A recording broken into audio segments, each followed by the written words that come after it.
히브리서 12장 28절, 29절 말씀 먼저 같이 한 목소리를 봉독하겠습니다. 예레미야 말씀입니다. 32장 39절, 40절 말씀, 2절 말씀. 자, 하나님께 대한 경건한 경외와 주에서 떠남이라는 제목으로 오늘 주신 말씀 함께 나누기 원합니다. 우리 지난 시간에 종의 영과 양자의 영에 대해서 살펴봤습니다. 종의 영은 우리를 두렵게 하는 영이고 하나님 앞에서 하나님의 심판 앞에 떨 수밖에 없는 그런 영인데, 그 종의 영이 주는 의미는 종의 영으로 말미암아 심판 앞에 떨므로 우리를 그리스도께로 인도한다라는 것을 살펴봤습니다. 그리스도께로 인도됨을 받은 사람들은 그리스도로 말미암아 구원의 백성이 되고, 그 구원의 백성이 된 사람은 결국 양자의 영을 받게 된다라는 말씀을 살펴봤고요. 그 양자의 영을 받은 사람은 우리의 구원에 있어서 분명한 종의 영으로 다시 돌아갈 수 없다라는 부분을 살펴봤는데, 그런 종의 영으로 돌아갈 수 없는 양자의 영을 받았다 그래서 우리가 함부로 살 수 없는 것이고, 바로 그 양자의 영을 받은 사람은 어떻게 살아야 되는가, 이 삶의 내용에 있어서 수준을 요청하고 있다는 것입니다. 그 삶의 내용의 수준이 무엇인가? 그것은 하나님을 경외하는 삶입니다. 우리가 주의 오심을 준비하는 믿음의 백성들이 있어서 가장 중요한 삶의 내용이 있다면 바로 하나님을 경외하는 양자의 영을 받은 믿음의 삶이다라는 것을 살펴볼 수 있습니다.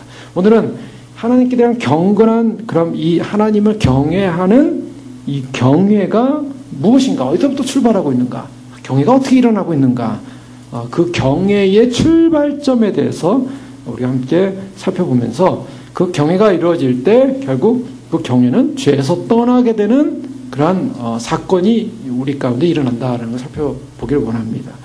첫 번째로 보기를 원하는 것은 오늘 본문 말씀에 히브리서 12장 28절 말씀이죠.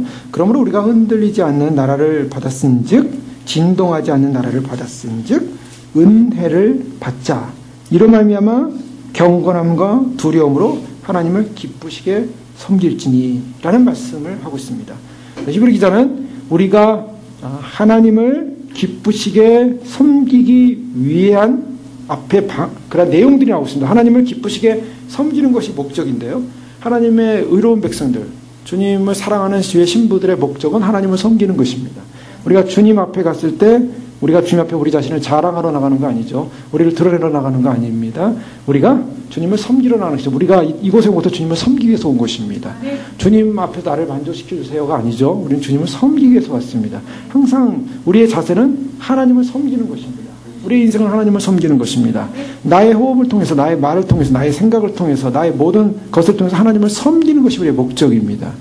하나님 나에게 라는 것은 아주 어린 신앙이죠. 그러나 성숙한 신앙, 주님의 신부로서의 삶의 신앙은 주님을 섬기는 건데요, 하나님을 어떻게 섬기라고요? 하나님을 기쁘시게 섬기는 것입니다. 하나님을 섬겼는데 하나님이 기분이 나빠요. 하나님을 섬겨드렸는데 하나님께서 마음이 불편해요. 우리가 아벨과 가인의 제사를 보면 알 수 있지 않습니까? 아벨은 하나님께 제사를 드렸는데 하나님이 기뻐하셨어요. 근데 가인의 제사는 하나님 기뻐하지 않았어요. 어떤 사람은 제사를 드렸는데 하나님이 기뻐하고, 어떤 사람은 제사를 드렸는데 하나님 기뻐하지 않아요. 왜요? 이유가 있었어요. 그것은 최선, 익스트림이라는 최선의 제사를 드렸느냐, 최선의 제사를 드리지 않았느냐의 차이입니다. 그래서 가인은 그가 가진 것 중에 첫 것을 가지고 하나님께 최선의 제사를 드렸어요. 최선, 아벨은. 그래서 아벨이 첫 것을 가지고 최선의 제사를 드리니까 하나님 보실 때 기뻐하시고 흠양하시고 그리고 칭찬하셨어요. 그러나 가인은 어땠습니까? 가인은 제사를 똑같이 드렸어요. 곡물을 가지고 제사를 드렸지만 어떻게 드렸는지 정확히 나오지 않지만 최상의 제사를 드렸다고 성경은 말하고 있지 않습니다. 바로 이 부분이에요. 우리가 하나님을 똑같이 섬기되 어떤 사람은 하나님이 받으십니다. 어떤 사람은 안 받으십니다. 그런데 그 내용이 뭔가? 내용은 하나님을 기쁘시게 섬겨야 되는데, 그 내용이 바로 히브리서 기자는 저희 신약에서 이렇게 말하고 있어요. 그러므로 우리가 흔들리지 않을 진동치 않을 나라를 받았다. 진동치 않는 나라는 흔들리지 않는 나라는 것입니다. 그래서 은혜를 받자. 이로 말미암아 어떻게 한다고요? 경건함과 두려움으로. 방법이 나오고 있습니다. 하나님을 기쁘시게 섬기는 방법. 하나님이 기뻐할 만한 그런 제사를 드리는 방법. 하나님을 기뻐할 만한 그런 예배를 드리는 방법이 뭔가? 그것은 첫 번째, 우리가 어떤 존재인가를 인식하는 겁니다. 굉장히 중요한 것입니다. 어떤 존재냐면 우리가 진동하지 않을 나라를 받은 사람이다. 진동치 않을 나라를 받은 즉이라고 말했습니다. 진동치 않을 나라는 이 표현은 뭡니까? 그래서 이 말씀은요, 그냥 대충 넘어갈 말씀이 아닙니다. 가만히 묵상해 보십시오. 무엇을 받았다고요? 황금, 보화, 세상의 명예, 자랑 받았습니까? 세상에서 얻을 것 받았습니까? 그것이 아니라 진동하지 않는 뭘 받았습니까? 나라. 아멘. 이게 어마어마한 사건입니다. 어느 나라든 이제 대통령이 되면은 대통령의 취임식을 하지 않습니까? 대통령 취임식 할 때 보면 어떻습니까? 대통령 취임식 그냥 엉성하게 하는 경우가 없습니다. 귀빈들 사람들 많이 초청해가지고 온갖 최선의, 그 나라가 하시는 최선의 예식을 가지고 최선의 사람들이, 최고의 사람들이 와서 최고의 그런 예식을 갖습니다. 그렇죠? 대충 하지 않습니다. 그 돈이 어마어마하게 많이 들지 않습니까? 그런데 그때 대통령이 뭘 합니까? 내가 이 나라를 앞으로 몇 년 동안 잘 통치하겠습니다. 사람들 앞에, 국민 앞에서, 모든 사람들 앞에서 그가 그렇게 선언을 하고 그렇게 서약을 합니다. 자, 그것이 한 나라 대통령도 영원히 하는 게 아니에요. 영원히 대통령 하는 거 아닙니다. 기간이 있습니다. 짧은 기간입니다. 왕이 돼서 대대로 왕이 된 것도 아니에요. 그 짧은 기간 한 번에 그 기회 동안에 대통령을 하는데도 굉장한 거룩한 그리고 엄숙한 서약을 합니다. 자, 오늘 우리가 흔들리지 않는 나라를 받았다. 누가 받았습니까? 우리가 받았다고 말하고 있어요. 이 사실이 어떻게 느껴집니까? 우리가 흔들리지 않는 나라를 받은 사람이에요. 그 나라 받는 대충 받습니까? 주님이 나라 주신다니까 그냥 하나님 나라 가면 그냥 나라 주는구나. 하나님 나라가 여기 나라하고 같을 것 같습니까? 하나님 나라는 보통 나라가 아닙니다. 상상할 수 없는 이 지상, 지구 땅, 이 작은 지구, 이 은하계 가운데도 보이지 않는 티끌만한 지구, 은하계 같은 그런 수많은 은하계 같은 그런 은하계가 이 우주 위에는 수없이 있습니다. 셀 수 없는 그런 은하계가 있어요. 그 은하계 위에 또 우주가 있어요. 인간이 우주를 알 수가 없어요. 그 은하계 속에 태양계 속에 지구, 이 지구 가운데 바로 이거. 이 정도 나라 가지고는요, 하나님 나라를 상상할 수가 없어요. 하나님은 우주가 하나님의 발등상이라고 했어요. 발등상. 저희가 하나님 나라 간다는 것이 그냥 단지 대충 그 나라 가면은 여기보다 삶이 낫겠지가 아니라는 거죠. 근데 그 나라를 우리에게 주셨다는 것입니다. 근데 여기 성경은 받았다라고 말하고 있어요. 무슨 나라 받았어요? 미국 받았습니까? 미국 대통령 됐습니까? 아니요. 그보다 더 위대한 나라 받았습니다. 아멘. 자, 그런 위대한 나라를 받은 사람이 대충 살 수 있냐는 것이죠. 그게 이제 핵심입니다. 위대한 나라를 받은 위대한 사람들이 얼마나 감동스럽고 감격스러운 존재인지 몰라요. 그러니까 그 나라를 받은 사람이 어떻게 살아야 된다고요? 인상 찡그리고 괴롭고 힘들고 그냥 온갖 이상이 살기가 힘들어요. 그래서 슬프게 살아야겠습니까? 아니요. 성경은 뭐라고 말해요? 은혜를 받자. 자, 사는 비결이 뭡니까? 우리가 하나님 나라 받았으면요, 그 다음부터 우리가 해야 될 일은 우리의 의무는 뭡니까? 은혜를 받으라는 것입니다. 은혜를 우리는 받아야 될 줄로 믿습니다. 은혜를 받자. 여러분, 우리가 가장 중요한 게 뭐예요? 하나님 나라 받았으면 우리가 은혜를 받아야 되는 게 은혜. 우리에서 진짜 필요한 게 뭡니까? 세상에서 우리가 진짜 필요한 게 뭐예요? 우리가 진짜 필요한 것은 당장 우리의 삶의 문제, 먹는 문제, 우리 입는 문제 해결되는 것이 우리에게 진짜 필요한 문제가 아니라 진짜 필요한 문제는 우리가 은혜를 받아야 되는 문제인 줄 믿으시기 바랍니다. 정말 내가 은혜를 받아야 되는 게 은혜를 받아야 하니 은혜가 있어야만이 우린 살 수 있습니다. 그게 하나님 나라를 받은 왕 같은 믿음의 통치자들이 살아야 되는 삶의 내용입니다. 왕들인데요. 은혜를 받지 못한 왕은요. 왕으로서 자격이 없다는 게 하나님 나라는. 그러니까 우리가 필요한 것은 은혜입니다. 그러니까 우리 간구해야 될 게 뭡니까? 주님, 제게 은혜를 주시옵소서. 주님, 날마다 은혜를 베풀어 주시옵소서. 그 은혜라는 것은 많은 의미를 담고 있습니다. 그러나 이 은혜라는 것은 하나님의 사랑, 하나님의 위로, 또 주님께서 주는 그런 사랑과 위로로 말미암는 충만, 그 놀라운 감사, 감격, 그래서 은혜를 받음으로 말미암아 그 다음에 어떻게 한다고요? 그 다음에 중요한 내용이랍니다. 은혜를 받았으니 나는 이제 할렐루야, 나는 은혜 받은 사람, 나는 은총 받은 사람, 나는 기쁜 사람, 그러니 나는 이제 눈에 뭐 두려울 것이 없어. 그것이 아니라 그 다음에 경건함과 두려움으로 하나님을 기쁘게 섬기라는 것입니다. 자, 이것이 성경에서 말하는 소위 말해서 이 쌍둥이와 같은 그러한 양면성을 말하고 있습니다. 사랑이 있는 반면에 무엇이 있습니까? 두려움이 있다는 것입니다.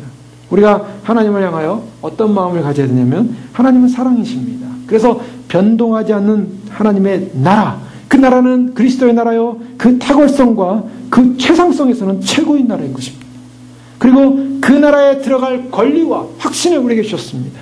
진동치 않을, 옛날에는 진동한 나라였어요. 옛날에 진동했다. 물론 이 말씀 속에는 여러 가지 또 히브리적 해석을 할 수가 있습니다. 진동하는 나라라는 것은 율법적 의미를 갖고 있습니다. 율법적 의미를 갖고 있는 나라는 완전한 구속을 이룰 수 없기 때문에 그런 완전한 구속을 줄 수 없는 나라였지만 그리스도의 제사를 통해서 완전한 구속을 이루는 나라가 됐다. 그래서 진동하지 않는, 흔들리지 않는 나라다. 우리가 반드시 들어갈 수 있는 나라다. 뭐 그런 개념도 있습니다.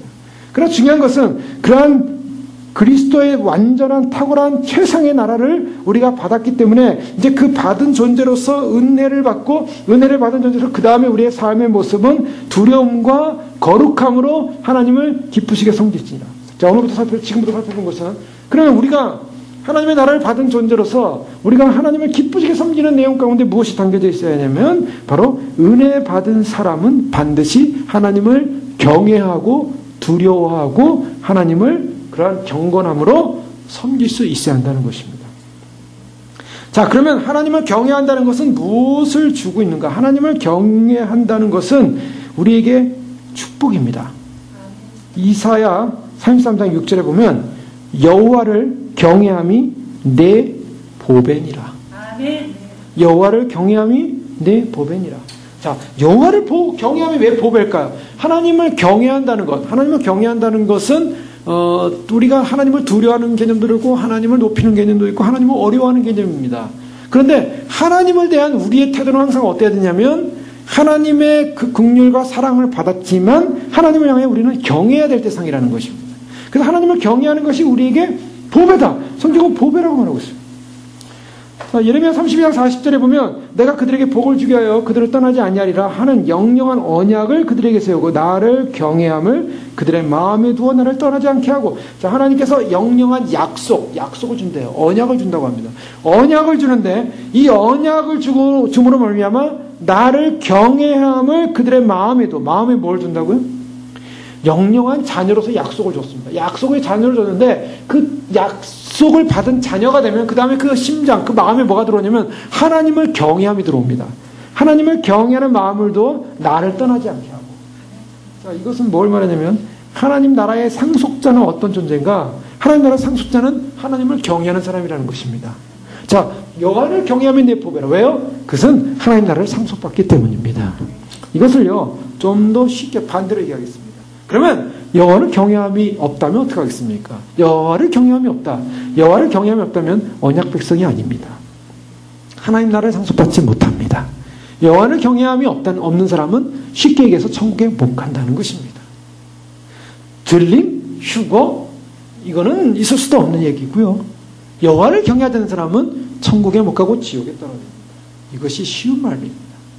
자, 그것이 어디에 나타나 있습니까? 쉬운 근거로 로마서 3장에 보면 사도 바울은 바로 하나님을 떠난 백성을 향하여 어떤 표현을 하고 있냐면 하나님을 떠난 백성의 특징 가운데 특징적인 것은 아마 3장 17절 18절 말씀 보면 평강의 길을 알지 못하였고 그들의 눈앞에 하나님을 두려워함이 없느니라.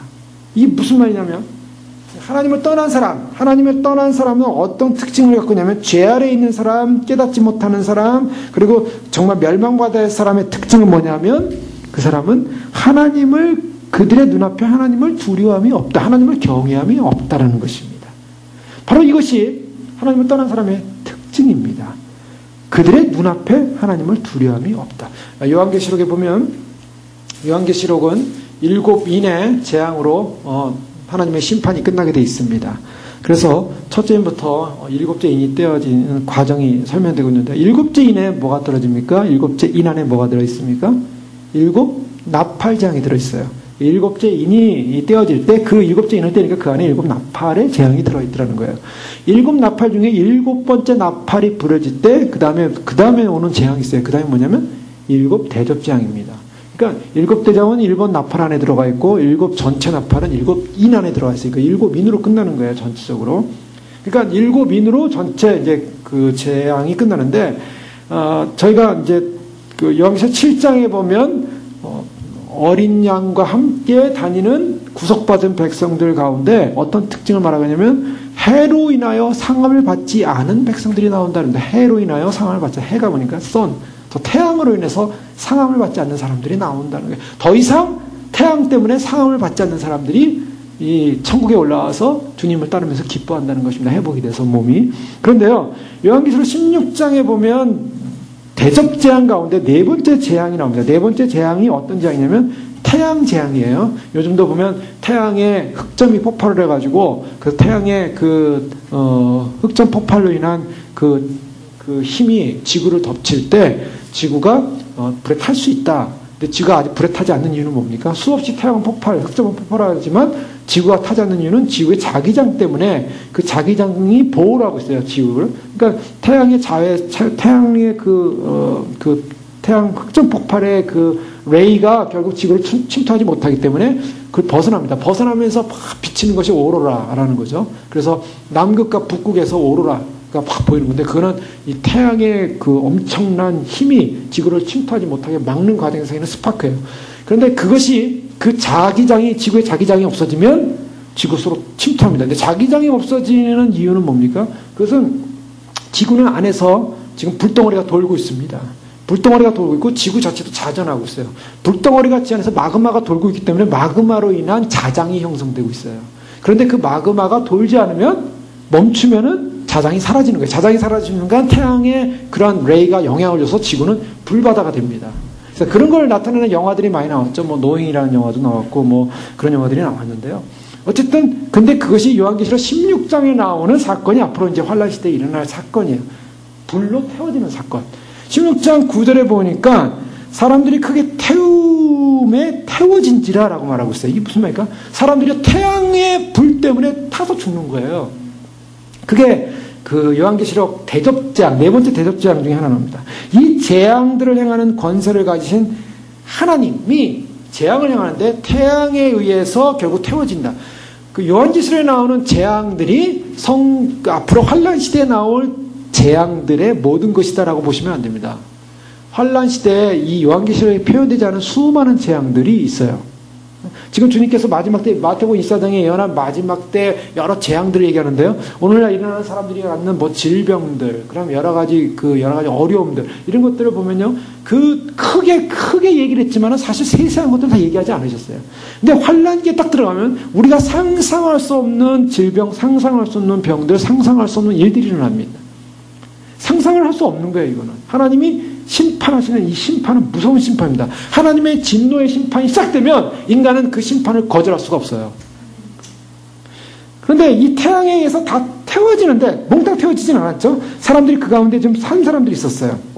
그때 요한계시록 16장 9절에 뭐라고 하냐면, 이 재앙들을 행하는 권세를 가지신 하나님의 이름을 어떻게 한다고요? 회방하며 또 회개하지 아니하고 주께 영광을 돌리지 아니하더라. 자, 왜 그렇습니까? 이것이 인간이에요.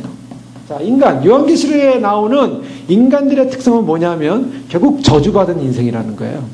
환란기에 남은 사람들은 정말 마지막 그 짐승의 표를 받지 않고 끝까지 믿음, 예수의 죽으심과 예수님 믿는 믿음을 가지고 끝까지 믿음 지켜서 순교하는 사람들 외에는 전부 저주받은 인생입니다.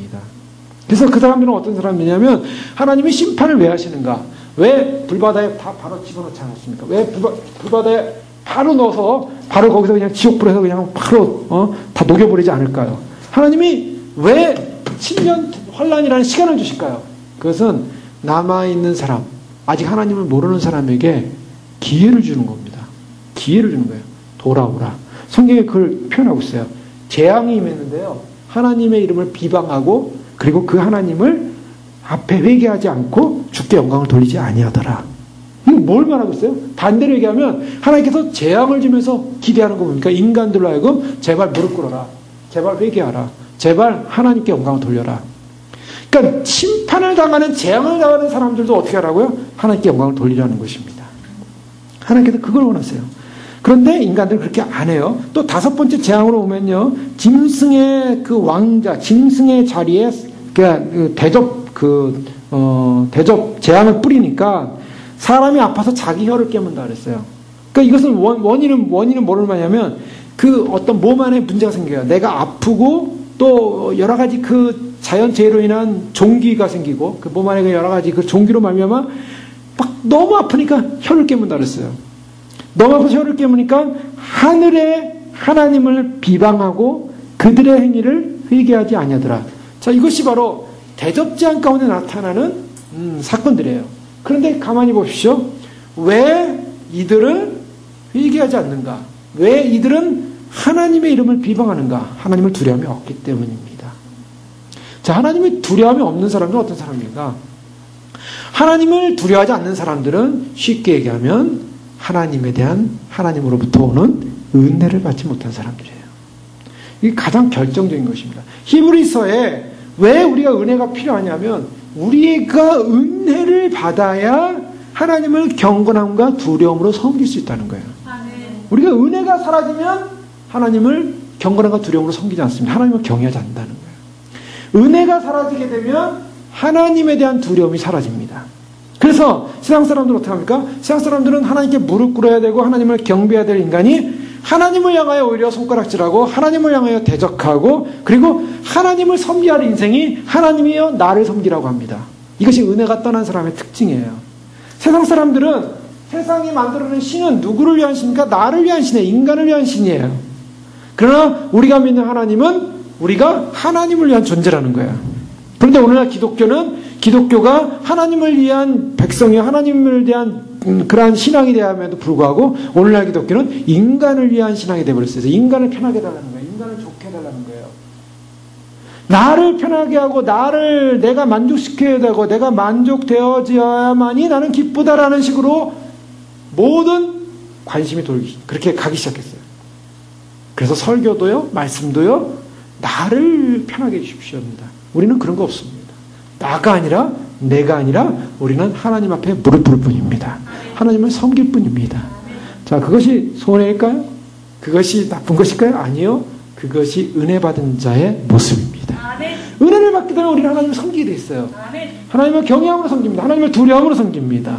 그래, 은혜 없는 사람은 은혜가 없어지면 하나님을 섬기지 않게 됐어요. 그것이 바로 로마서 3장에 그들의 눈앞에 하나님을 두려워함이 없느니라. 하나님을 두려워하는 사람들, 은혜 받은 사람들이 아닙니다. 은혜가 없는 사람들이에요. 불쌍한 사람들입니다. 그들은 하나님께서 기회를 줌에도 불구하고 하나님을 비방하고 회개하지 않고 하나님께 영광을 돌리지 않는 것. 왜요? 환난 시대는 은혜가 떠났기 때문입니다. 성령님이 교회 시대에 이제 떠나시게 되면, 휴거와 함께 떠나시게 되면 믿는 의의 백성들, 인친받은 마지막 환난 시대의 믿음을 지켜야 되는 그러한 순교자들에게만 성령님께서 임하실 것입니다. 사명자들과. 그 외에는 은혜가 없어요. 그러니까 무슨 시대? 짐승의 시대라는 거예요. 사단이 지배하는 시대, 마귀가 지배하는 시대예요. 마귀가 지배하는 시대 왜요? 하나님 심판의 도구로 사용하시는 거죠. 그래서 남아있는 사람들은 극심한 환난 가운데 믿음을 지켜야 됩니다. 가장 고통스러운 환난 가운데 믿음을 지켜야 돼요. 매매 생활을 못하는 고통 가운데 그들은 아마 주님께서 마련하는 피난처에 숨어 있다가 그래서 이미 뭐 어떤 사람들에게는 이미 하나님께서 미리 피난처를 보여주고 미리 그것을 예비하는 사람도 있어요. 자기가 가서 집 져가지고 땅 사가지고 피난처 짓는 게 아니에요. 어디 것이랑 연계해서 보여준 거예요. 지금은 없어요. 안 보여요.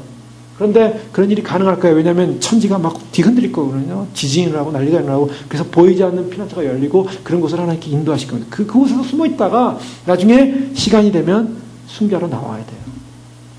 거기서 뭐 가만히 있겠어요? 거기서 찬송 부르고 기도하고 말씀 메모리하고 엠송하고 주님께 기도하고 잘 죽게 계십시오. 잘 순교하게 계십시오. 그 일을 하게 돼요. 배고픔과 군진입 속에서. 매일같이 있는 양식 먹으면서 농사져가지고 밥 먹고 사는 게 아니에요. 물 한 끼 먹고, 물 한 컵 먹고, 일주일을 버텨야 되고, 물 한 컵 먹고, 며칠을 버텨야 되고, 그러면서 금식하면서 주님 바라면서 끝까지 믿음 지켜 주십시오. 그게 그들에게 남아있는 일들이에요. 자, 우리는요, 주님께서 지금 어떤 시간을 주고 있냐면, 주님께서는 지금 영광스러운 주님의 나라, 주님의 나라를 받았다. 이것이 얼마나 위대한 축복인가. 나라를 받은 백성은요, 그냥 대충 그 나라에 들어가는 것이 아닙니다. 그 나라를 받은 백성은 하나님을 두려워하고 경외함으로 하나님을 섬겨야 한다는 거예요. 바로 그것이 상속자라는 것입니다. 상속자라는 것이 내가 단지 하나님 나라의 부여를 받았으니까 나는 부자가 됐으니까 나는 그냥 떵떵거리며 이 땅을 살 거야. 그것이 아니에요. 하나님의 상속자라는 것은 하나님을 닮은 사람이요. 하나님을 닮은 사람은 하나님을 경외하는 사람입니다. 예수님께서 이 땅에 오신 목적이 뭐였습니까? 아버지를 영화롭게 하기 위해서. 성령님이 이 땅에 내려오신 목적입니까? 아들을 영화롭게 하기 위해서. 누구를요? 누구에게 영광 돌리기 위해서? 자기를요? 아니요. 본인 자신들도, 예수님도 자신에게 영광을 돌리기 위해서 내려온 것이 아니라 아버지에게 영광 돌리기 위해서 내려오셨고, 아버지에게 영광 돌릴 때가 되었사오니 아버지 저에게 그 영광, 예전에 아버지와 함께 누렸던 영광을 회복시켜 주십시오. 스스로 영광을 찾지 않으셨어요. 아버지가 회복시키기를 기다리고 있는 거예요. 하물며 피조물이고 하물며 주님께 정말 구속된 사랑을 받은 우리의 삶의 목적이 나의 영광, 나의 가치, 나의 기쁨, 나를 만족시키고 나를 위로하는 것이 아니라 하나님께 영광 돌리는 인생이 될 줄을 믿습니다. 우리가 남은 시간은 하나님께 영광 돌리는 일을 위해 사는 거예요. 이제 주님 오실 때까지 내가 숨쉬고 호흡하는 동안 나는 뭐 때문에 살아가고 있는가? 나는 뭐 때문에 존재하고 있는가? 밥 먹고 그냥 먹고 사는 거 예전부터 해왔던 일이잖아요. 평생 해왔잖아요. 그걸 위해서 앞으로 살 겁니까? 아니요. 이제는 달라요. 주님 오심을 준비하는 사람들은 우리가 똑같이 이 땅에 호흡하며 우리가 살고 있지만 우리의 목적이 그리스도의 영광, 하나님의 영광을 위한 생애가 될 줄 믿습니다. 그럼 이전보다 더 영광을 돌리기 위한 나의 가치, 나의 목적, 나의 생각, 나의 묵상, 나의 삶의 족적을 그렇게 주님의 영광을 위해 걸어가야 되는 것이죠. 그래서 하나님의 은혜를 소유한 사람만이 하나님 앞에 월등하게 하나님의 하나님을 섬길 수 있고 하나님을 두려워하며 경외함으로 섬기고 그러한 두려움과 경외함으로 섬기는 그 자체가 결국 보배사 하나님 나라를 유업으로 받는 상속자이기 때문이라고 말씀하고 있습니다. 이 하나님을 향한 경외심을 갖는다는 것은 얼마나 위대한 축복인지 이것은 다윗이 하나님을 향하여 어떤 마음을 가져야 될 것을 말하고 있냐면 그 시편에서 4절 4절에 보면 너희는 떨며 범죄치 말지어다 자리에 누워 심중에 말하고 잠잠할지어다 라고 말하면서 방백들이 무거이 나를 핍박하거나 나의 마음은 주의 말씀만 경외하나이다. 다윗은 자신이 삶이 주님의 말씀만 경외한대요. 그리고 시편 38절에 온 땅은 여호와를 두려워하며 세계의 모든 거민은 그를 경외할지어다. 성경에서는 하나님을 향하여 어떻게 말하냐면 하나님을 향하여 경외하라. 자, 하나님을 경외해야 되는 우리가 잘 알고 있는 이유가 또 있죠. 잠언 1장 7절에 보면 지식의 근본이다. 자, 하나님을 경외한다는 것은 지식의 근본이래요. 그건 무슨 말이냐면 지식이라는 것이 지혜라는 것이 하나님을 경외함이 없으면 우리가 참된 지식을 얻을 수 없다는 것입니다. 그것이 놀라운 진리예요.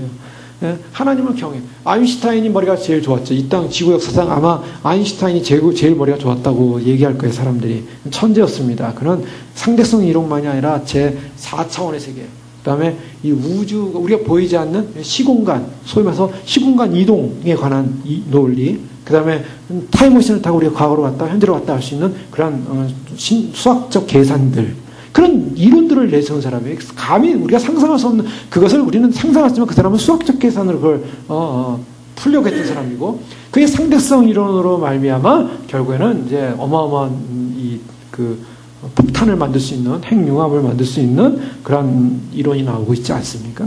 근데요 중요한 것은 그 아인슈타인이 이 지구를 운행하는 파워가 있다라는 걸 알고 있었어요. 그거를 풀려고 했어요. 그런데 그 지구를 운행하는 그 파워가 있다는 걸 분명히 그 실존을 알고 있는데 풀리지가 않는 거예요. 근데 그것이 뭔지 몰랐어요. 그걸 못 풀고 떠났어요. 근데 우리가 모르지만 분명한 것은 그 파워가 있다. 거기까지였어요. 그가 하나님의 지혜를 알았다면 어디 있겠습니까? 이 우주 만물을 하나님의 말씀으로 붙들고 있다. 그 말씀이 파워였어요.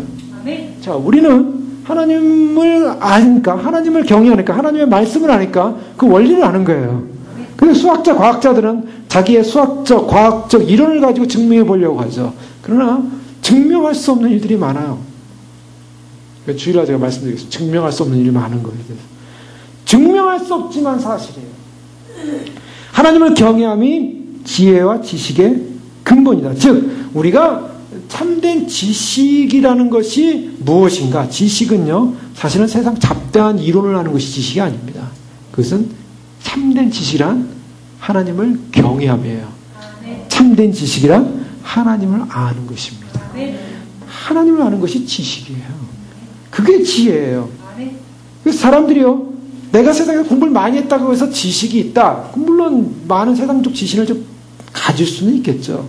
그러나 그것이 대단한 지식이 아닙니다. 대단한 지식이 아니에요. 뭐 박사과정 있는 사람들 박사 논문 쓸 때요, 뭐 굉장히 박사라 해서 뭐 대단한 것 같지만 사실은 대단하지가 않아요. 보면은, 옆에서 보면. 그래서 그냥 뭘 할까 해서 어느 한 분야를 가지고 연구를 해가지고 쓰는데, 물론 안 하는 분들보다야 공부를 더 하는 거죠. 많이 해야죠. 시간이 필요하고 그걸 논리성을 피기위해서 해야 되지만, 그 지식이라는 것은 정말 아무것도 아닌 지식인 거예요. 정말 하나님을 아는 것, 하나님을 아는 지식이야말로 가장 위대한 지식입니다. 그래서 여호와를 경외하는 것이 지식의 근본이거늘, 우리가 정말 지혜로운 사람, 지식 있는 사람이 된다는 것은 하나님을 아는 것입니다. 우리가 천국 가면요, 천국 가면 우리가 아는 지식이 뭘 것 같아요? 천국에서 쓰임받는 지식, 세상에서 썼던 지식 천국에서 사용할 것 같습니까? 세상에서 예를 들면 사람과의 관계에서의 지식, 세상에서의 뭐 비즈니스의 지식, 세상에서의 공부의 지식, 그거 들고 가서 하나님 내가 좀 뭔가 좀 해보겠습니다, 이렇게 될 것 같습니까? 아니요. 천국에 아무 쓸모 없어요. 하나님을 얼만큼 알았는가, 하나님을 얼마나 그 깊이와 넓이와 그 높이를 경험했는가, 하나님을 안 만큼 살았는가, 하나님을 안 만큼 순종했는가, 그 지식 외에는 없습니다. 우리가 그러니까 이 땅에서 남은 시간 뭘 해야 되겠습니까? 하나님을 알아가야 됩니다. 하나님을 아는 거에는 내게 남는 것이 아무것도 없어요. 무엇이 남나요? 우리 인생과 삶에 무엇이 남을까요? 하나님을 아는 것, 내가 내 삶에, 내 영혼과 내 영생과 내 사후세계에 가장 나를 지혜롭게 하는 것이 무엇인가? 하나님을 경외하고 하나님을 알아가는 것입니다. 그런데 문제는요, 하나님을 경외할 줄 모르는 사람은요, 참 불행한 사람이에요. 그 사람은 어떤 사람이면 하나님을 경외하지 못하니까, 하나님을 경외하지 않는다는 것은 지혜가 없기 때문에 결국 뭘 하냐면 꼭 좋은 길, 생명의 길로 가지 않고 나쁜 길로 간다는 거예요. 하나님을 경외하지 않으니까. 지혜가 없어요. 그러니까 나쁜 길로 가는 게 뭡니까? 우리가 쉽게 말하면 죄악된 길로 간다는 거예요. 하나님을 경외하는 사람은 죄를 미워하고 죄를 시하고 죄악된 내 안에 죄를 뽑아내고 죄를 없애고 하나님을 경외함으로 하나님을 닮아가는 지혜가 있어요. 그런데 하나님을 경외하지 않는 사람은 하나님에 대한 경외가 없으니까 죄에 대해서 더럽고 추악하고 나쁜 것이라 생각을 안 해요. 그러니까 어디로 가냐면 하나님을 향해 가지 않고 하나님을 경외하지 않는 사람은 죄를 향해 가더라는 거예요.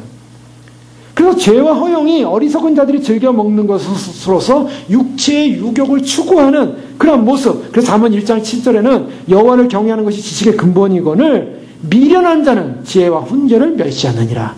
미련한 자는, 어리석은 자는, 세상 말로는 무식한 자는, 그리고 정말 천박한 자는 뭐가 무식이에요? 공부 많이 못한 게 무식이 아니라 하나님을 경외하지 않고 그리고 그 하나님을 경외하는 지혜와 훈계를 멸시하는 자가 무식한 사람이라는 것입니다. 미련한 사람이에요.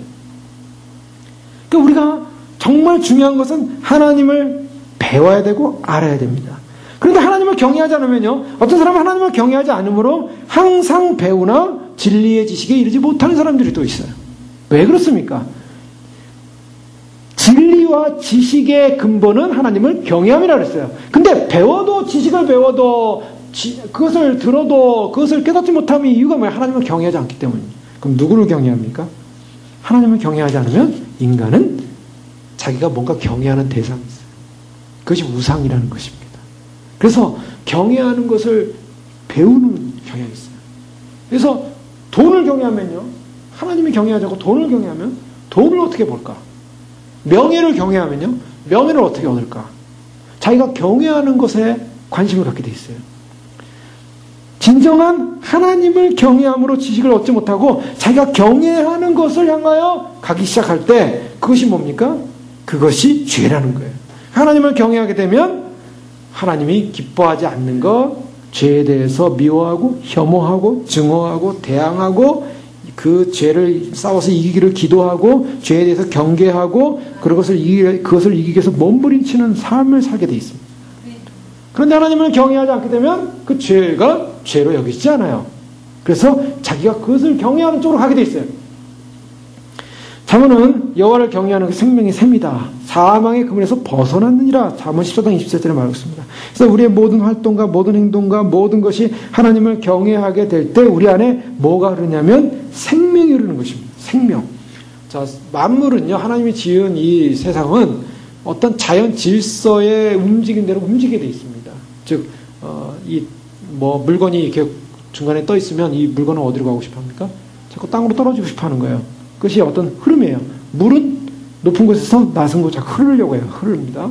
그리고 돌은 있으면 굴르려고 하고 떨어지려고 하고요.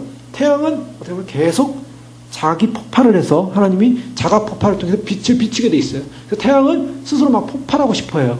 너무 폭발을 많이 해서 그것이 문제가 되죠. 자꾸 폭발하려고 해요. 그 나중에 한란 때는 태양이 확 폭발해가지고요. 지구에 많은 사람을 태워서 죽이는 사건이 일어나는 이것을 말씀하고 있는 게 바로 태양은 자꾸 폭발하고 싶어 하는 거예요. 그리고 죄는 어떻게 합니까? 계속 더럽히고 싶은 거예요. 계속 죄는 짓고 싶어 하는 거예요. 그래서 죄를 지은 사람의 특징은 죄를 짓고 더 짓고 싶어. 그것이 바로 하나님을 경외함을 떠난 사람이에요. 그러니까 하나님을 경외함을 떠나려면 그 다음부터 나타나는 특징은 뭡니까? 죄는 죄 쪽을 향하고 그래서 더욱더 타락하고 더욱더 슬퍼지고 더욱더 비참해지는 거예요.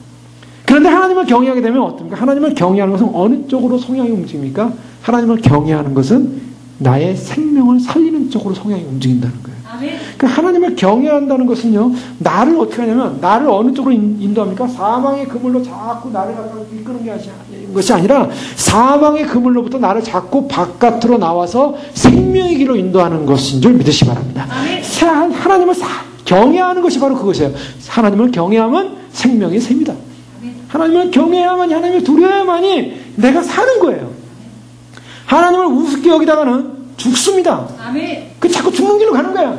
자, 우리의 생각과 판단을 잘 보세요. 내가 모든 삶의 판단과 나의 모든 생각이 하나님을 경외함으로 내가 판단하고 생각하고 있는가? 아니면 하나님을 경외하지 않음으로 판단하는 거. 하나님을 경외하지 않음으로 판단하는 모든 것은 다 죄입니다.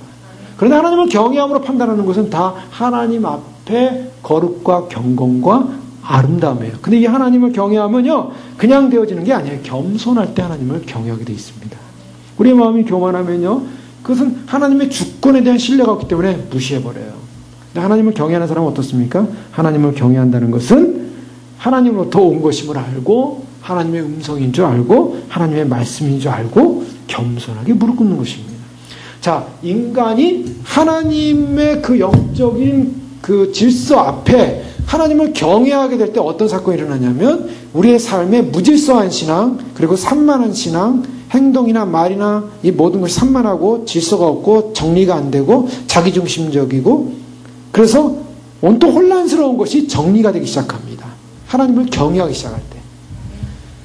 우리가 하나님을 경외할 때 하나님이 어떤 분이신가, 하나님이 무엇을 원하신가라는 것을 이해하기 시작하고 그 이해하기 시작할 때 나의 삶이 질서가 생기기 시작하는 거예요.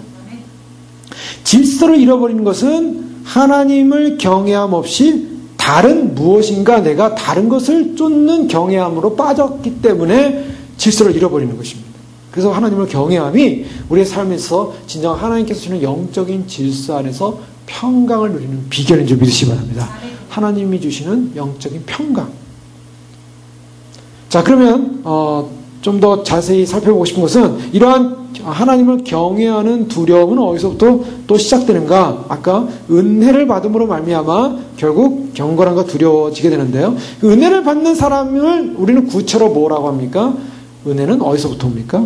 우리는 쉽게 말해서 성령의 새 언약으로부터 옵니다. 은혜는. 그러니까 은혜를 받았다는 것은 성령의 새 언약을 경험했다는 것입니다. 성령의 새 언약을 경험했다는 것은 예레미야서에 이미 말씀하고 있죠. 32장 29절에 보면 내가 그들에게 한 마음과 한 도를 주어 그 자기들과 자기 후손의 복을 위하여 항상 나를 경외하게 하고 그래서 복을 주어 나를 경외함을 그들의 마음에 두어. 어디에 두었다고 그러면 마음에 두어 나를 떠나지 않게 하고. 이 마음에 둔다라고 말하고 있습니다. 마음. 즉 하나님 성령의 은혜를 받게 되면 우리의 마음이 어떤 존재가 되냐면 하나님을 경외하는 마음의 존재가 되는데 이것을 새 마음이라고 합니다. 그래서 36장 20절에 보면 또 내가 새 영을 너희 속에 두어 새 마음을 너희에게 주되 너희 육신에서 굳은 마음을 제하고 부드러운 마음을 줄 것이요. 새 영이 새 마음을 만들고 새 마음을 받은 사람은 예레미야서에는 나를 경외하게 됩니다. 그러니까 성령을 받아야 내가 새 영을 받아야 내가 새 마음이 되고 새 마음이 돼야 내가 하나님을 경외할 수 있습니다. 그래서 마태복음 9장 10절에 예수님께서는 새 포도주를 낡은 부대에 넣지 못한다고 했죠. 새 포도주는 새 부대에. 그러니까 우리가 옛 마음에서는 우리가 하나님을 경외할 수 없게 옛 마음을 벗어버리는 방법은 새 마음을 품는 것인데 새 마음은 성령의 은혜로 가능한 것입니다. 근데 이 성령의 은혜로 말미암아 우리가 새 마음이 돼야 되는데 이 새 마음을 품고 하나님을 경외하는 인생이 성령의 은혜를 체험하지 못하고 성령의 은혜가 떠나기 시작하면은 마음이 부패하기 시작합니다. 마음이 부패하게 되면 그 다음부터 나타나는 현상은 하나님을 경외하지 못해요. 하나님을 경외하면 없어집니다. 그래서 내가 성령의 은혜로 말미암아 새 마음으로 갈아졌을 때, 마음이 부드러워졌을 때, 마음이 온유해졌을 때, 마음이 겸손해졌을 때, 내가 마음이 정말 주님을 사랑하는 마음으로 주님의 은혜를 받은 마음이 됐을 때 내가 하나님을 정말 겸손하게 경외함으로 섬길 수 있게 돼요. 근데 마음이 부드럽지 않으면 어떻게 됩니까? 마음이 딱딱해지고 마음이 부패해지면요 하나님 섬기는 것도 하나님 대충 섬기자, 하나님 대충 섬기고 상관없다. 이게 아주 그냥 그 망할 길로 가는 겁니다. 망할 길. 망할 길로 가면 어떻게 됩니까? 망할 길로 가면 그런 하나님을 경외함을 떠나기 시작하는, 하나님을 경외하기 떠난 사람은 하나님께서 결국 하나님의 은혜가 떠난 사람이에요. 은혜가 떠나게 되면 어떻게 됩니까? 가장 불행한 길로 가게 되는 것입니다. 그 은혜가 떠난 사람이 가는 길은 하나님의 심판 외에는 갈 곳이 없습니다. 그러니까 하나님께서 정말 하나님을 왜 경외하라는가? 하나님을 경외함이 사는 길이기 때문에. 아멘. 하나님을 경외하는 것이 내 인생이 사는 길이기 때문에. 아멘. 하나님을 경외해야 됩니다. 하나님을 두려워야 돼요. 내 인생 가운데 하나님의 경외심에서 빠지기 시작했다는 것은 이것은 죽는 길로 가는 겁니다. 지금 내가 죽으러 가는 것입니다. 그래서 하나님에 대한 마음의 경외가 빠진 것을 우리는 부패한 마음이요. 이 부패한 마음은 결국에는 내 영혼을 죽일 수밖에 없다. 그러니까 우리의 마음이 성령으로 말미암아 새 마음이 되어지고 새 마음이 될 때 우리의 마음이 부드러워지고 마음이 부드러워지고 그 은혜로 말미암아 하나님을 향하여 경외함으로 하나님을 두려움으로 섬겨야 된다. 오늘 히브리서 12장 29절에 뭐라고 말씀합니까? 왜 하나님을 경외하고 두려움으로 섬겨야 되는 은혜를 받은 사람이 하나님은 소매라는 불이심이라. 이것이 무서운 말씀이에요. 하나님은 소멸하는 불이신데요. 하나님 그 불은 없어지지 않는 불이에요. 근데 소멸시켜요. 뭘 소멸시킵니까? 죄로 말미암아 하나님 앞에 거역하게 될 때 하나님께서는 불로 태우신다는 거예요. 하나는 소멸하는 불이시라. 심판의 불을 갖고 있어요. 그래서 마지막 환란 시대는 어떤 심판이냐면 여기는 불의 심판입니다.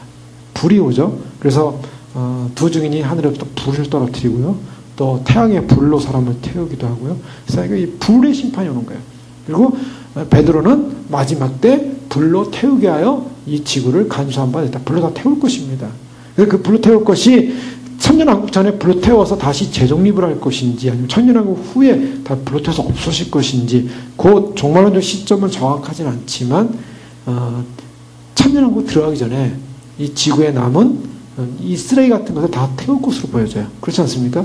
여기에 뭔가 원자, 방사능, 온갖 세상 우주적인 그런 더러운 걸로 가득 차서 오염되어 있는 세상, 수많은 사람들의 시체들, 그래서 그 시신들, 나중에는 그 시체가 더 절벽에 있으니까 시체조차도 다 치우지 못하고 그냥 다 보면서 사는 거예요. 전쟁터에 시체들 있으면 나중에 시체를요, 다 치울 수가 없어요. 그냥 놔두는 거예요. 그 다 썩어가고 죽고 짐승의 밥이 되고 다 그래서 그것이 저주받아 죽은 인생들의 모습을 하나님께서 다 보여주고 있다고요. 그래서 지구가 완전히 밑에서 불이 올라오고 위에서 불이 떨어지면서 불로 하나님께서 다 뒤엎을 것 같아요. 다 녹여버려서 다시 선년왕국 이루기 전에 다시 새롭게 조성하실 것으로 보여주고 있어요. 왜요? 불로 태우게 하여 간수한 바 되었다. 불심판이 옵니다. 앞으로. 그러니까 얼마나 불행한 일이에요. 지상에 살면서 불심판 받고 지옥 들어가서 지옥에서 영원히 불 가운데 들어가고, 하나님은 소멸하는 불이시라. 인간은 하나님을 경외하고 두렵고 떨림으로 섬겨야 한다는 거예요. 그것이 얼마나, 왜요? 하나님으로부터 은혜, 하나님 나라를 받았어요.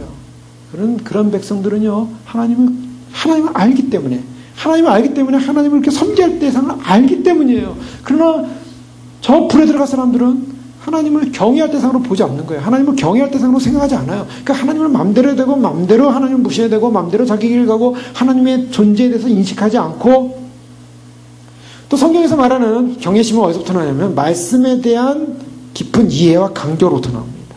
말씀으로 말미암아 우리가 말씀의 이해가 되고 감명이 올 때 하나님을 경외하게 돼요. 왜냐하면 율법과 규례와 법도를 주신 것은 그것을 배우게 하고 그것을 통해서 하나님을 경외하는 법을 깨우치게 하기 위해서 율법을 주셨다 그랬어요. 자, 구약 이스라엘에게 주신 율법은 하나님을 경외케 하기 위함이었어요. 자, 우리에게 말씀을 주신 이유가 뭡니까? 하나님을 경외하기 위해서. 신명기 31장 12절에 곧 백성의 남녀와 유치와 내 성 안에 우거하는 타국인을 모으고 그대로 듣고 배우고 내 하나님 여호와를 경외하며 이 율법의 모든 말씀을 지켜 행하게 하고, 듣고 배우고 그 다음에 여호와를 경외하여 이 율법의 모든 말씀을 지켜 행하게 하고. 자, 이것은요, 우리의 영혼에 선한 말씀에 대한 교리를 흡수하게 되면 우리는 어떤 존재가 되냐면 하나님을 경외하는 존재가 됩니다. 그래서 말씀이 내 안에 계속적으로 흡수되어질 때 어떤 우리는 의식을 갖냐면 하나님을 내가 더 섬기하겠다, 하나님을 경외하겠다. 아멘. 네? 근데 말씀이 흡수되지 않는 사람들은 않게 되면 하나님을 무시하게 됩니다. 말씀이 내 안에서 흡수되지 않으면 하나님에 대한 진리에 대한 굴복이 일어나지 않습니다. 그러나 말씀이 흡수되어지면 진리에 대한 굴복이 일어나야 돼요. 그래서 그 진리 앞에 떨고 진리 앞에 기뻐하고 진리 앞에 감사하고 그래서 지극히 하나님을 경외하게 됩니다. 그래서 하나님을 그 말씀 앞에서 굴복되어지는 인생은 그 얼굴과 삶과 그의 언어 속에 하나님의 그런 말씀으로 말미암는 그런 하나님의 말씀이 잉태되어 증명되어 나타나기 시작합니다. 그래서 하나님의 말씀이 믿음이 되어서 증명되어 나타지는 것이 바로 하나님을 경외하는 것이고 그 경외하는 사람만이 구원을 받습니다. 자, 그것을 히브리서 11장 7절 말씀을 통해서 함께 보게 보는데요. 히브리서 11장 7장에 보면 노아에 관한 말씀을 하고 있습니다. 믿음으로 노아는 아직 보지 못하는 일에 경고하심을 받아서 그 다음에 어떻게 했다고요? 믿음으로 경고하심을 받은 노아는 방주를 지었습니다. 근데 방주를 어떻게 지었냐면 경외함으로 방주를 예비했다라고 말하고 있어요. 자, 노아의 신앙이 있어서 노아가 하나님의 심판 앞에 구원받을 수 있었던 비결은 무엇인가? 말씀이 왔습니다. 말씀. 이제 앞으로 이 방주를 지어라. 내가 심판하겠다, 세상을. 그 말씀을 어떻게 했다고요? 말씀을 받아들였어요. 받아들였는데 믿음으로 수납을 하면서 믿음으로 수납하는 그 믿음, 말씀을 받아들임 속에는 무엇이 일어나냐면 경외함이 일어났다는 것입니다. 말씀을 받아들일 때, 말씀을 할 때 우리의 태도는 그 말씀에 대한 하나님에 대한, 말씀을 하신 하나님의 그 진실에 대한 경외함이 일어납니다. 경외함이 일어날 때 방주를 예비할 수 있었다는 거예요. 그럼 만약에 경외함이 없었다면 아마, 그러니까 쉬운 말로 우습게 여겼으면 방주를 예비하지 않습니다. 그런데 그 말씀이 두려웠어요. 그 말씀이 너무나 수납해야만 하는 의무뿐만 아니라 그것은 반드시 이루어야 되는 말씀이었어요. 그래서 노아 방주가 예배하기 시작했다는 겁니다. 그 경외함을 갖고 있는 사람만이 방주를 예배해서 사는 거예요. 만약에 노아가 경외함이 없었다면요, 방주를 예배하는 일에 게을렀을 것이고 방주를 예배하는 데 게을렀다면 그는 구원받지 못했을 것입니다. 아직 보지 못하는 일에 대해서 하나님의 경고의 말씀을 믿었다는 거예요. 믿었기 때문에 그 말씀을 수납하는 사건 다음에 노아의 마음속에는 하나님에 대한 경외심, 심판이 보이기 시작하는 거예요. 벌써 오늘날 우리가 구원받는 것은 주님께서 마지막 시대 노아의 시대를 비유하고 있습니다. 노아의 시대에 타락하고 실직하고 장가하고 먹고 마시고 해서 환란에 들어갈 사람이 있겠지만 하나님께서 노아 시대를 말씀하실 때는 노아 시대 노아처럼 방주를 예배하는 사람이 있다라는 것을 말하고 있는 것이죠. 주님이 바로 휴거 백성들이 노아처럼 마지막 주님의 심판 때 바로 그 믿음의 방주가 띄어지기 위해서는 방주를 예배해야 됩니다. 무엇으로 해요? 경외함으로. 하나님이 심판이 있다는 거, 주님이 심판하러 오신다는 거, 그러니까 미리 예비하고 대비하고 준비하는 사람만이 그날의 행복의 상속자가 됩니다. 아멘.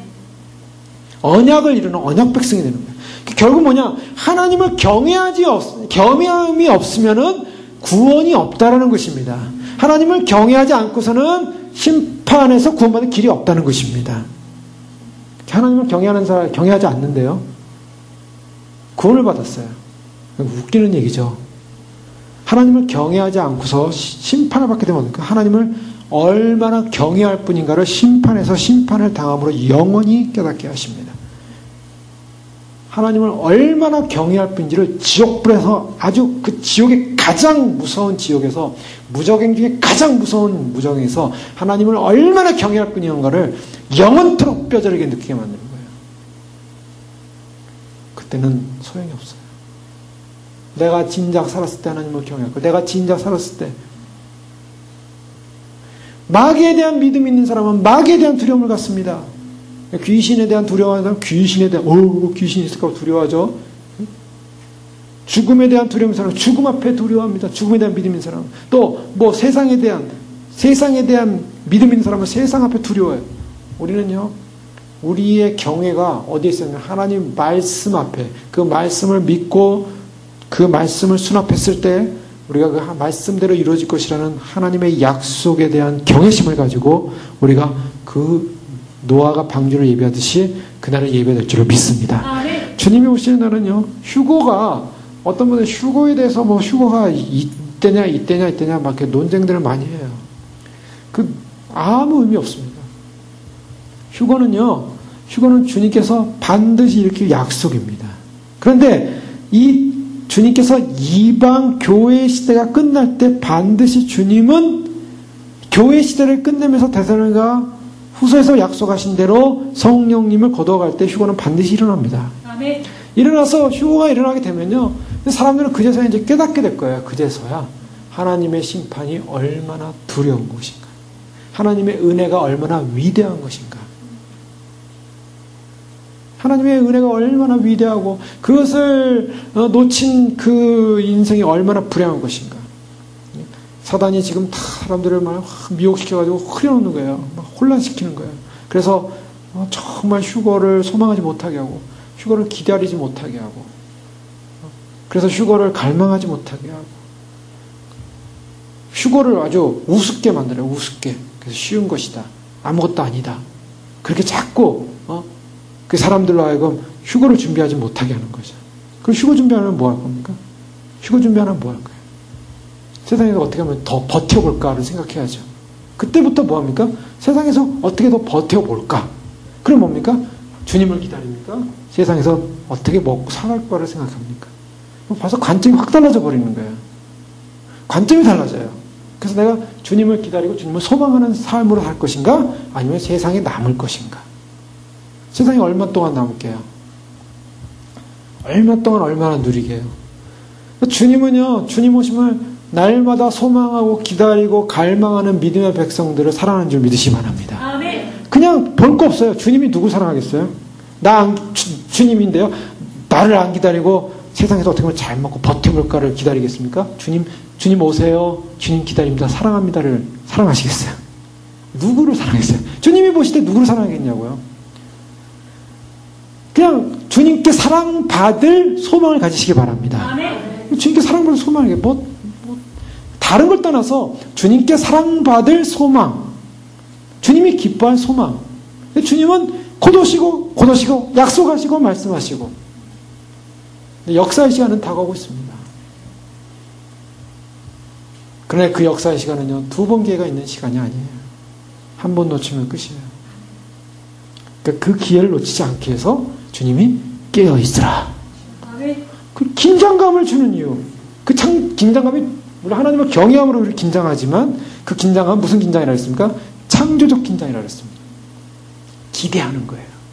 그 긴장은 너무나 가슴 설레는 기대예요. 그렇게 달려가야 될 줄 믿습니다. 그래서 주님 오시옵소서 갈망합니다. 소망합니다. 주님은요 내가 생각하는 시점, 내가 생각하는 계산하는 그때 오지 않으세요.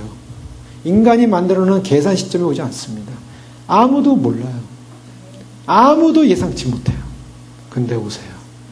그러니 얼마나 두려운 일이에요. 주님 맞이하게 하여 우리는 깨어 노아처럼 경외함으로 그날을 예배해야 될 줄로 믿습니다. 또한 회개에 비롯된 경외심, 회개를 통해서 고린도서 7장 10절에 보면 보라 하나님의 뜻대로 하는 이 근심이 너희를 얼마나 간절하게 하고 얼마나 변명하게 하고 얼마나 분하게 하고 두렵게 하고 사모하게 하고 열심 있게 하고 얼마나 벌하게 하였는가. 너희가 저희에 대해 1절 너희 자신의 깨끗함을 나타내느니라. 우리 자신을 깨끗하게 하면 어떻게 됩니까? 그것을 나타낼 수 있는 이유가 뭐예요? 근심. 회개를 통해서 정말 내 마음이 슬픔의 열매요, 고통의 열매요, 그런 회개를 통해서 주님 앞에 정말 간절히 사모합니다. 갈망합니다. 또 죄에 대해서 분하게 여기고 또 두렵게 여기고 회개를 통한 하나님에 대한 두려움. 더 나아가서 하나님의 사랑을 아는 데서 오는 경외감입니다. 하나님의 사랑을 알 때 우리는 더욱더 주님을 정말 주님의 사랑이 얼마나 크고 위대한 사랑인가를 깨달을 수가 있죠. 그래서 주님의 크고 위대한 사랑 앞에 하나님을 더 경외할 수 있는, 하나님을 더 섬길 수 있는 그런 경건한 경외를 갖게 되는 것입니다. 또한 다섯 번째로 보면 장차 임할 하나님의 심판을 숙고하는 데서 비롯되는 경외심이라고 볼 수가 있어요. 장차 임할 하나님의 심판. 하나님의 심판은 어떻습니까? 자, 앞으로 하나님께서 우리를 심판할 것입니다. 그것에 대한 경외심, 두려움. 저희가 요한계시록을 보면은 분명히 요한계시록을 읽으셔야 됩니다. 그리고 그것을 읽어보면서 뭘 느껴야 됩니까? 하나님의 심판에 대한 두려움과 하나님께서 구원하는 것에 대한 축복의 영광. 그래서 하나님이 얼마나 구원하는 백성들에게 그러한 긍휼을 베푸시는 분인가.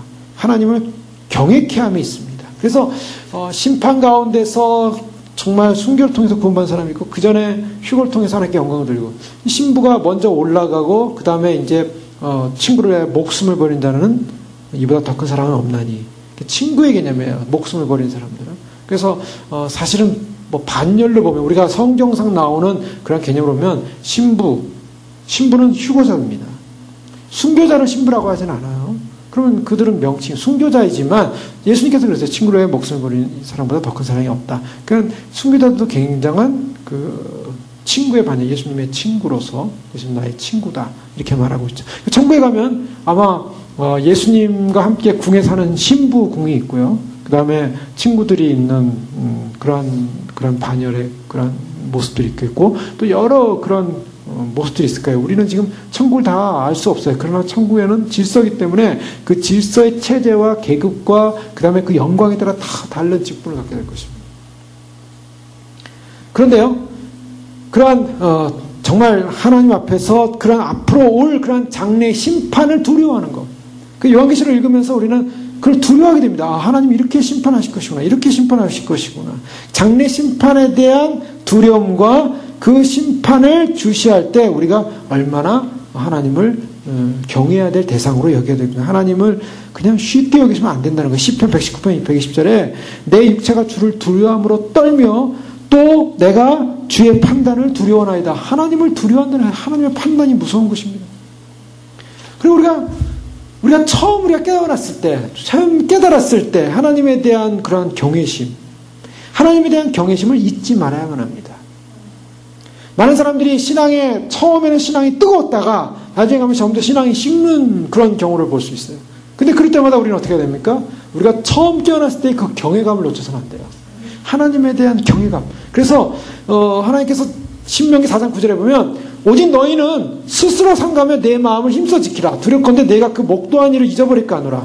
잊어버릴까 한다요. 두렵건대 내 생존하는 날 동안에 그 일들이 내 마음에 떠날까 하노라. 너는 그 일들을 내 아들들과 내 자손에게 알게 하라. 이게 뭡니까? 뭘 잊어버릴까 하냐면 호렙산에서 본 두려움이었어요.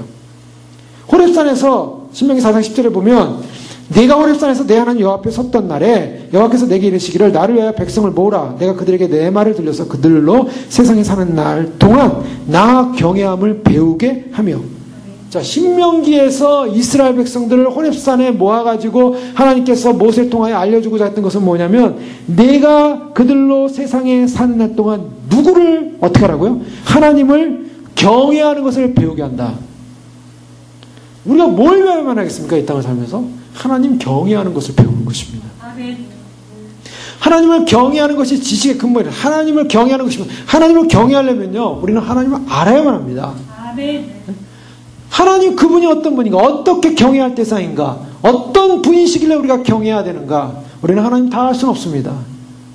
그러나 그 하나님을 우리가 알아가기 시작할 때, 하나님을 깨달아가기 시작할 때, 하나님을 묵상하기 시작할 때, 우리는 하나님 그분의 사랑에, 그 어마어마한 사랑 앞에 우리는 하나님을 경외할 수밖에 없는 거예요.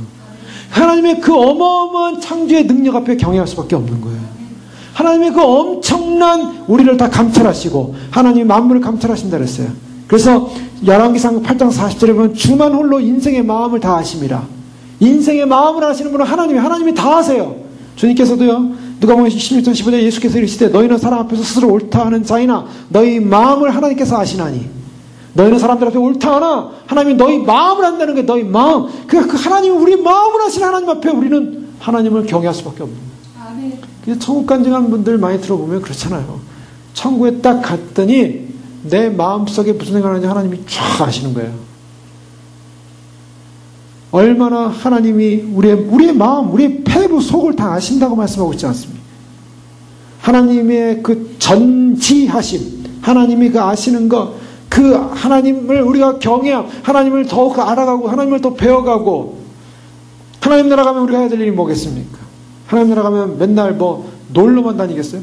이렇게 쉰다 안식한다니까 맨날 쉬기만 하겠어요? 아니요, 하나님을 알아가야 되는 것입니다. 하나님을 어떻게 알아가요? 영원토록 알아가야 됩니다.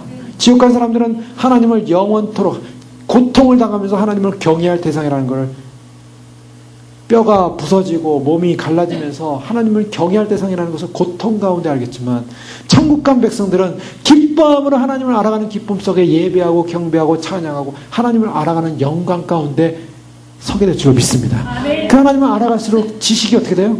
지혜가 어떻게 돼요? 쌓여가는 거예요. 하나님을 경외함이 지식의 근본이요. 우리는 지금 지식이라는 것이, 우리가 알고 있는 지식이라는 것은요, 하나님을 경외한 만큼 지식이 있는 거예요. 하나님을 경외한 만큼 하나님을 알아요. 하나님을 경외하지 않았으면 우리가 그동안 하나님을 얼마나 경외했는지, 그 하나님을 경외한 만큼, 하나님을 안 만큼 경외하고 하나님을 경외한 만큼 알아가요.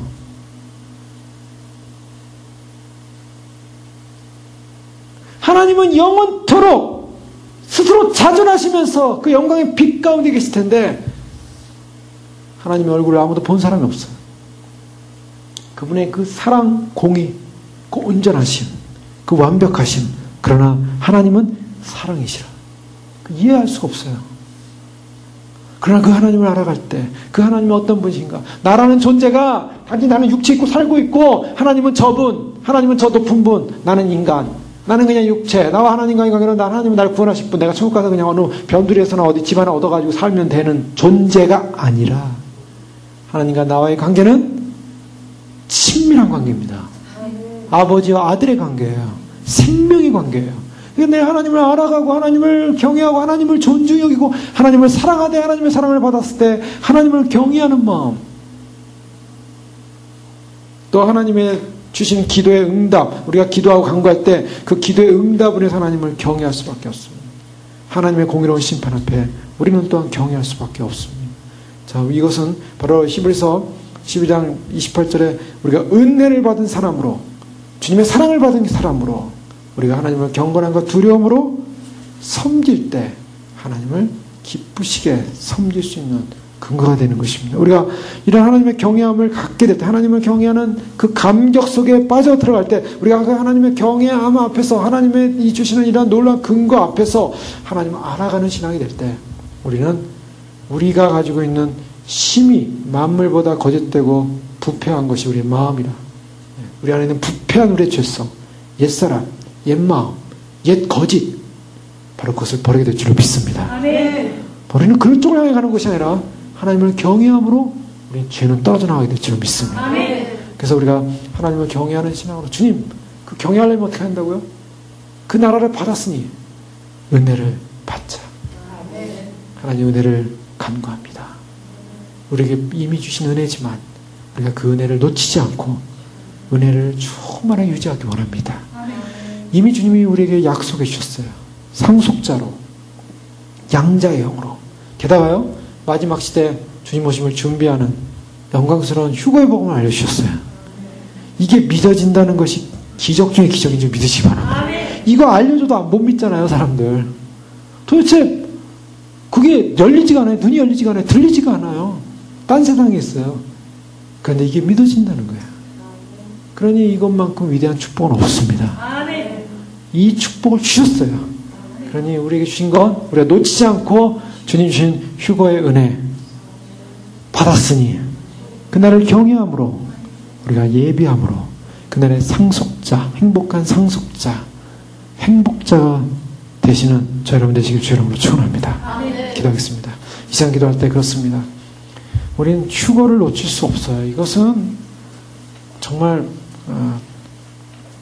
주님이 그의 십자가에 못 박혀 돌아가시고 부활하시고 우리에게 그에게 첫째 예수님께서 부활하시고 그 다음에 그에게 속한 자라. 그 다음에 그리고 주님 오실 때 아버지께 그 나라를 바칠 때라. 주님께서 우리가 그에게 속해 있기 때문에 주님이 부활한 그 영광의 부활을 이제 그것을 믿고 준비하는 마지막 시대, 마지막 주자, 마지막 교회들에게, 승리하는 믿음의 백성들에게 주님께서 인류 역사의 마지막 뿌인들로 오시면서 이 지상나라를 무너뜨리는 이 주님의 심판 앞에 주님께서 영광스러운 빛된 교회의 들림을 일으킬 것입니다. 이것이 하나님의 영광을 위해서입니다. 하나님이 얼마나 위대한 구원의 창시자인가, 하나님이 얼마나 구원의 창조자인가. 이 구원을 베푸시는 하나님께서 우리를 들어올리실 때 사람들은 드디어 하나님께서 구원을 이루신 분이라는 사실을 깨닫게 하려요. 그러나 인간들은 완악해요. 그것도 부정하겠지만 그러나 하나님은 그 일을 이루실 것입니다. 우리를 바로 그러한 축복자들로 우리를 불러주셨습니다. 이것은 보배입니다. 하나님을 경외함이 너희의 보배라. 주님을 경외함으로 주님 주시는 이 놀라운 은혜로 주님 오시는 나를 예비케 하는 위대한 보배를 주셨습니다. 영광스러운 보배. 주님 이것을 은혜 가운데 받아들이고 감사함으로, 그러나 그 은혜와 그 은혜의 감격한 만큼 하나님을 경외함으로 주님을 기쁘게 섬기는 나머지 생이 되게 도와주시옵소서. 주님을 알기를 원합니다. 주님을 아는 것이 지혜의 근본이요 하나님을 경외함이 지식의 근본이기에 주님 경외합니다. 알기 원합니다. 그렇게 축복해 주시고 그 말씀을 통하여 알게 하여 주옵소서. 주여 기도하겠습니다. 주여, 주여, 주여. 할렐루야. 아버지 하나님 믿습니다. 아버지 하나님 참으로 저희를 불러주셔서 감사합니다. 아버지 하나님 저희가 주님이 우리를 불러주신 그 은혜, 그 은총 빼앗길 수 없습니다. 놓칠 수 없습니다. 아버지 하나님 우리가 참으로 주님 우리에게 주신 은혜 놓치지 않고 빼앗기지 않고 참으로 주님 그날을 맞이하게 도와주시옵소서. 그날을 맞이하게 축복하여 주시옵소서. 아버지 하나님 감사합니다. 성령 하나님 감사합니다. 주님께서 우리를 부르신 그 거룩한 사랑, 아버지 하나님 주님 오심을 믿고 준비하는 그 믿음, 아버지 하나님 빼앗길 수 없는 영광입니다. 아버지 하나님 빼앗길 수 없는 소망입니다. 그 휴거의 소망을 놓치지 않고 아버지 하나님 은혜를 주셔서 감사합니다. 은혜 주신 그 은혜를 놓치지 않게 하여 주시옵소서. 이제 달려갑니다. 주님을 향하여 달려갑니다. 믿음으로 달려갑니다. 소망으로 달려갑니다.